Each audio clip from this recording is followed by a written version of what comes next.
क्या आप जानते हैं कि नाभि में रुई कहाँ से जमा होती है? या फिर क्या आपको ये पता है कि प्राचीन रोम में लोग यूरिन से कुल्ला करते थे? क्या आप जानते हैं कि ऑपरेशन क्रिसमस क्या है, जिसे हर साल अमेरिका में आयोजित किया जाता है? यकीनन आपने आज से पहले इतने मजेदार फैक्ट्स नहीं सुने होंगे, इसलिए वीडियो को आखिर तक जरूर देखें।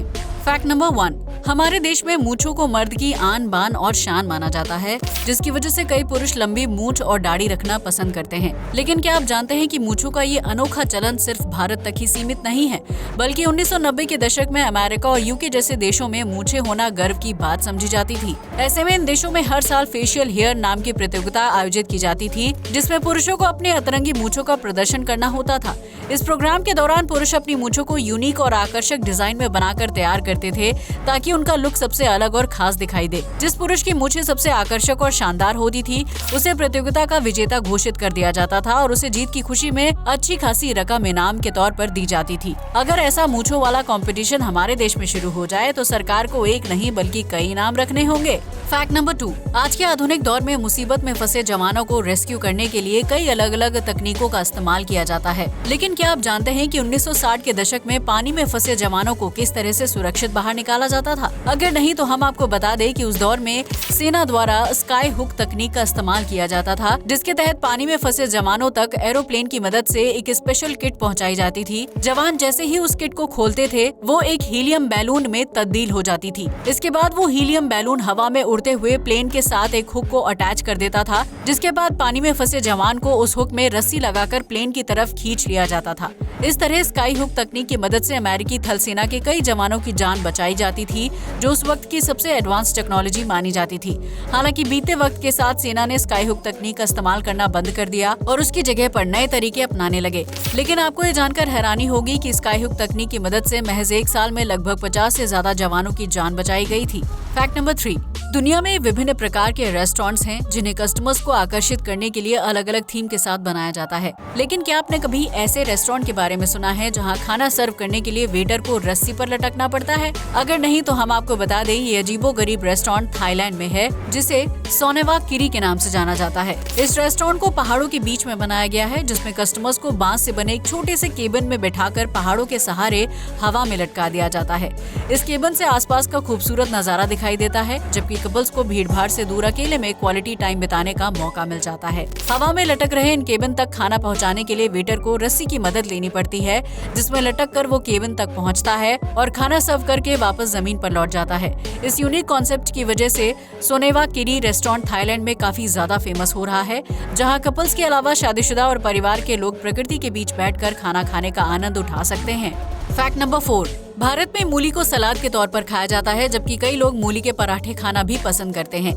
लेकिन क्या आप जानते हैं कि मेक्सिको के ओहाका शहर में हर साल 23 दिसंबर को नाइट ऑफ रेडिशेस नाम का एक अनोखा त्योहार मनाया जाता है, जिसमें मूली मुख्य किरदार होती है। दरअसल इस त्योहार के दौरान स्थानीय लोग मूली की कटिंग और सजावट करके उसे एक नया रूप प्रदान करते हैं, ताकि वो किसी आकर्षक स्टेचू की तरह दिखाई दे। जो व्यक्ति मूली को सबसे आकर्षक रूप रंग प्रदान करता है, उसे स्थानीय सरकार द्वारा इनाम दिया जाता है। इतना ही नहीं, इस त्योहार के लिए लोगों को सरकार की तरफ से जमीन भी मुहैया करवाई जाती है, ताकि वो अपने खेत पर अपने हिसाब से बड़ी से बड़ी मूली उगा सके और उसका इस्तेमाल नाइट ऑफ रेडिशेस में किया जा सके।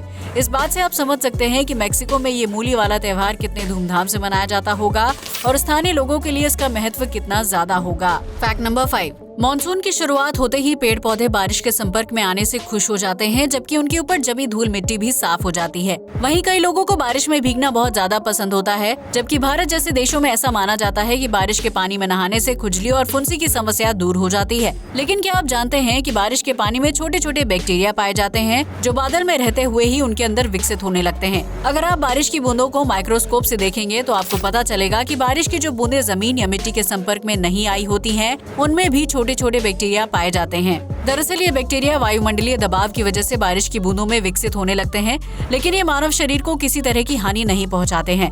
हालांकि अगर आपको ये लगता है कि बारिश का पानी पूरी तरह से साफ होता है, तो ये सिर्फ आपका एक मिथ है। फैक्ट नंबर 6, हमारे देश में डॉग लवर्स की कोई कमी नहीं है जो घर में पालतू कुत्ते को रखना पसंद करते हैं, लेकिन कामकाजी लोगों के लिए कुत्ते का ध्यान रखना बहुत ही मुश्किल हो जाता है, जिसकी वजह से वो अक्सर कुत्ता नहीं पालते हैं। लेकिन अगर आप डॉग लवर हैं और कुछ समय के लिए कुत्ते को अपने पास रखना चाहते हैं तो आप मैड अबाउट डॉग्स नाम की संस्था से संपर्क कर सकते हैं। ये एक ऐसी संस्था है जो लोगों को कुत्ते को किराए पर देती है।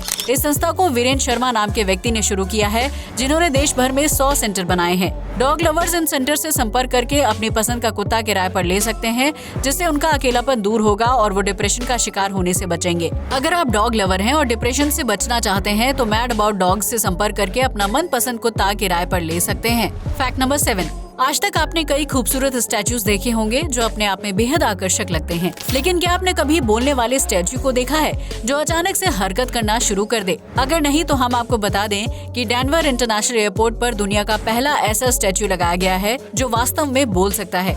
Are you hungry? Oh, I'm starving. You got anything for me? Those flowers look delicious.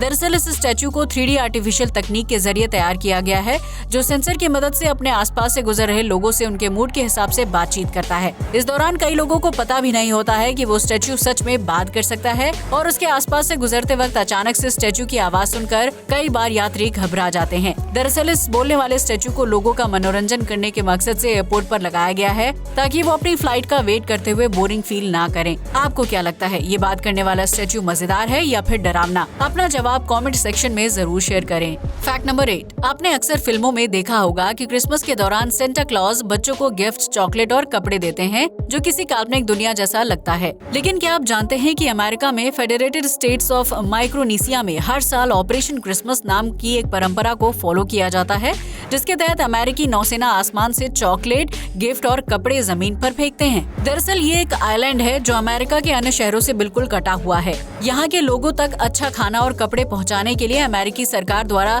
साल 1952 से ऑपरेशन क्रिसमस मनाया जा रहा है, जिसके तहत साल में एक बार आइलैंड में रहने वाले लोगों के लिए आसमान से जरूरत की चीजें फेंकी जाती हैं। ये सामान लकड़ी से बने बॉक्स के अंदर होता है, जिसे पैराशूट की मदद से बांधा जाता है।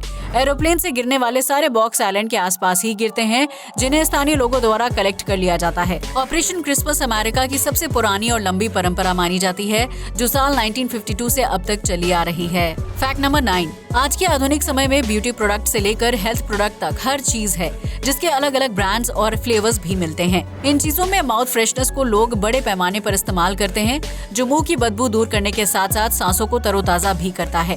लेकिन क्या आप जानते हैं कि दुनिया का सबसे पहला माउथ फ्रेशनर किस देश में बनाया गया था? अगर नहीं तो हम आपको बता दें कि इस चीज का आविष्कार प्राचीन रोम में किया गया था। आपको ये जानकर हैरानी होगी कि प्राचीन रोम के लोग अपने यूरिन को माउथ फ्रेशनर के रूप में इस्तेमाल किया करते थे, जिसकी वजह से यूरिन से कुल्ला करना उनकी दिनचर्या का एक अहम हिस्सा माना जाता था। दरअसल इंसान के यूरिन में अमोनिया की मात्रा काफी ज्यादा पाई जाती है, जो दांतों की हेल्थ और मजबूती के लिए बेहतरीन तत्व माना जाता है।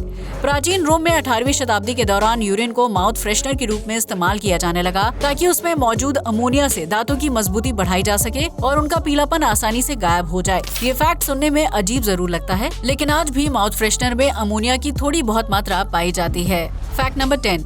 आप में से बहुत से लोगों ने इस बात को नोटिस किया होगा कि अगर नाभि को रोजाना साफ ना किया जाए तो उसमें गंदगी के साथ साथ रुई नुमा चीज जमने लगती है। कई लोगों को ये समझ नहीं आता है कि आखिर नाभि में रुई कैसे पैदा हो जाती है, तो आज हम आपको इसी सवाल का जवाब देने जा रहे हैं। नाभि में रुई जमने को लेकर साल 2012 में ऑस्ट्रेलिया में एक रिसर्च की गई थी, जिससे ये बात सामने आई कि नाभि में रुई जमने की 4 मुख्य वजह होती हैं। इसमें पहली वजह नाभि का गोल आकार, दूसरी वजह नाभि में मौजूद डेड सेल्स, तीसरी वजह पेट के आसपास बाल होना और चौथी वजह इंसान द्वारा पहने जाने वाले कपड़े होते हैं। जब कोई इंसान ऊनी या ज्यादा फर वाले कपड़े पहनता है तो उसके कुछ रेशे पेट की त्वचा से टकराते रहते हैं और नाभि के गोलाकार होने की वजह से उसके अंदर जमा हो जाते हैं। उस स्थिति में पेट के बाल और नाभि में मौजूद डेड सेल्स एक साथ मिलकर नए बैक्टीरिया को जन्म देते हैं, जो बालों, कपड़ों के रेशे और डेड सेल्स को मिलाकर रुई जैसी चीज को बनाना शुरू कर देता है। अगर नाभि को लगातार साफ ना किया जाए तो उसमें मौजूद बैक्टीरिया रुई को बनाते रहते हैं, जिसकी वजह से नाभि ब्लॉक हो जाती है और उसमें रुई का एक बड़ा टुकड़ा अटक जाता है।